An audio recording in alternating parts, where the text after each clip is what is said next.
were all it took to change humanity forever. Because in the instant the first moving image flickered inside a glowing box, the world stopped being distant, unreachable, and abstract, and instead began quietly living inside our homes, sitting beside us in our living rooms, shaping our evenings, influencing our thoughts, and slowly rewriting how human beings experience reality itself. And long before televisions were thin enough to hang on walls or powerful enough to stream across phones carried in our pockets, before color added warmth to faces and landscapes, before sound gave voices emotion and meaning, and before electricity itself was stable or widespread, the very idea of seeing distant events in real time felt less like science and more like magic.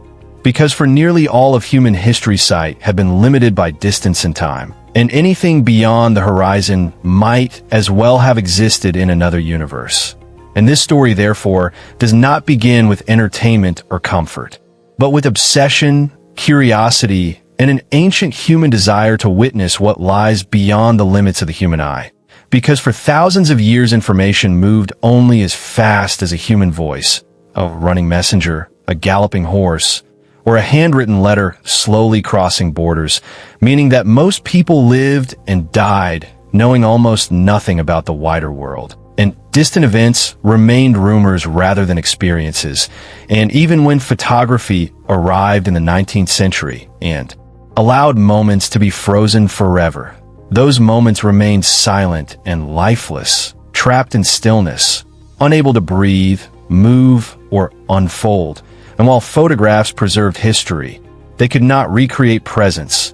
And it was precisely in this gap between frozen images and living reality that the idea of television was born, not as a luxury, not as entertainment, but as a dream so ambitious it bordered on madness. The dream of capturing reality itself, breaking light into fragments, converting those fragments into signals, sending them through space, and reassembling them somewhere else exactly as they were.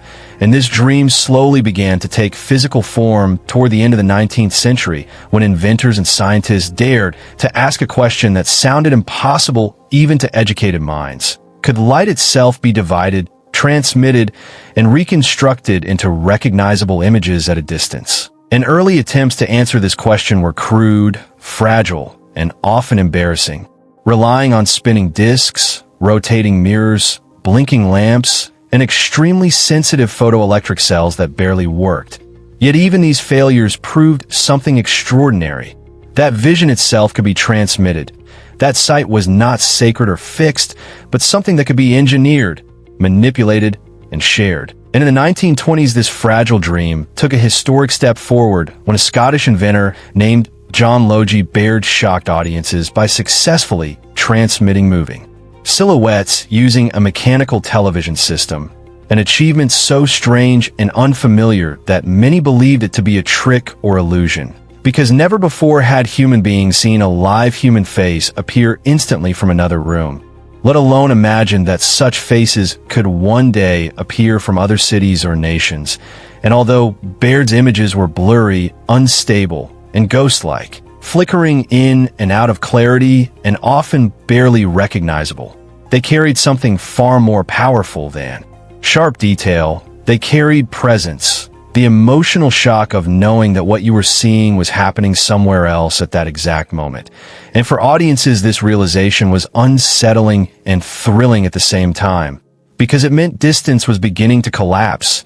And while Baird pushed mechanical television to its limits, across the Atlantic, a young American farm boy turned inventor named Philo Farnsworth was quietly pursuing a far more radical vision, believing that television could never truly succeed through gears, spinning wheels, and mechanical scanning, and that if television were to survive, it had to be entirely electronic, faster, smoother, and infinitely more precise.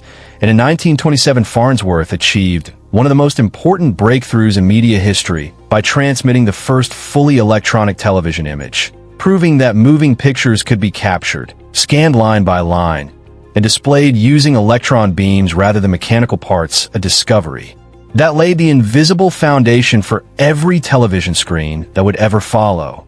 Yet history rarely rewards innovation without conflict, and Farnsworth soon found himself trapped in bitter legal and scientific battles with powerful corporations such as RCA and its leading scientist Vladimir Zworykin, whose work on electronic camera tubes, such as the iconoscope, helped refine and commercialize television technology.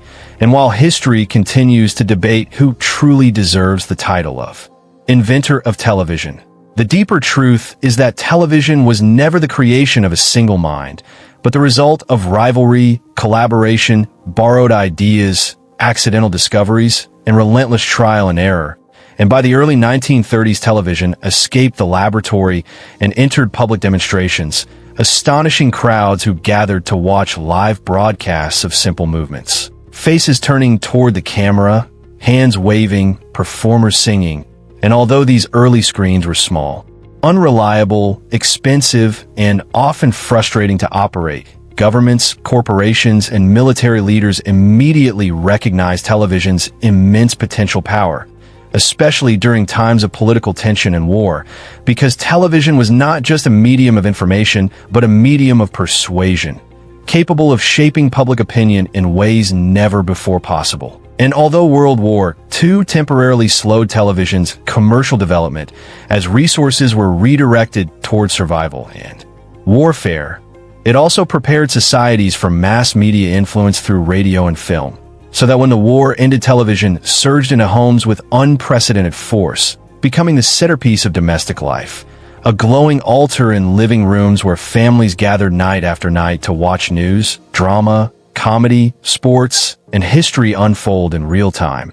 And this small box did not merely change entertainment. It transformed behavior itself, reshaping family routines, dinner schedules, sleep patterns, political engagement, advertising strategies, language, fashion, and collective identity. Because for the first time, leaders could speak directly into millions of homes, bypassing intermediaries.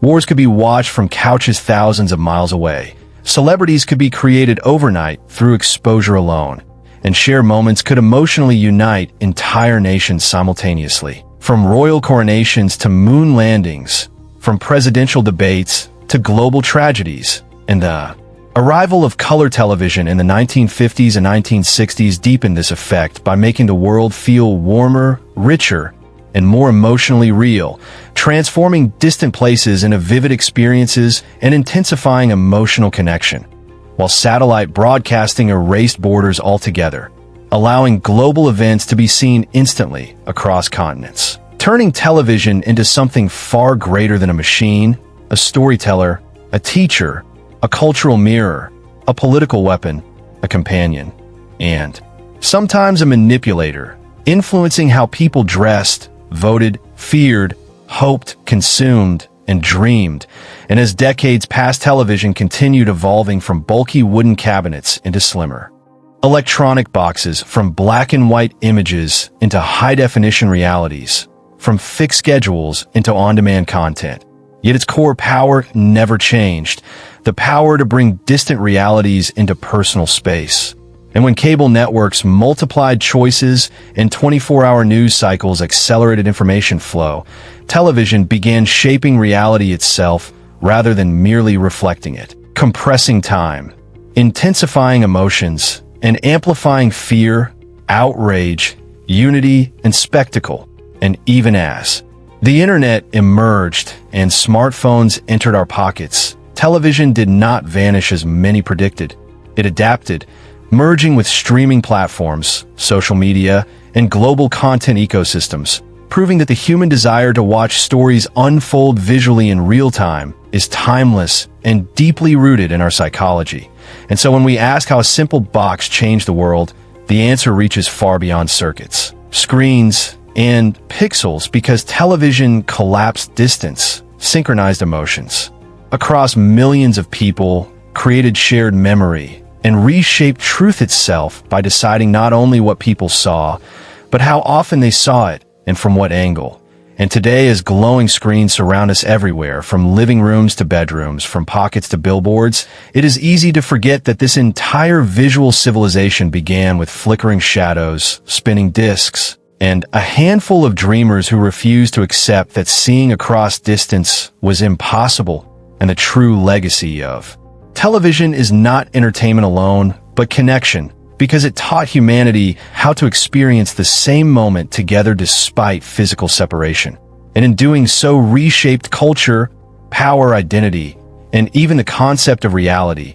And as we move deeper into a future of virtual reality, augmented worlds, and interactive media, television remains the ancestor of them all. The first window that taught humanity how to look beyond walls, beyond borders, and beyond time itself, reminding us that sometimes the most ordinary objects, a simple glowing box sitting quietly in the corner of a room, can redefine how the entire world sees itself, forever illuminated by the images, voices, and stories that continue to shape who we are, what we believe, and how we remember our shared human story.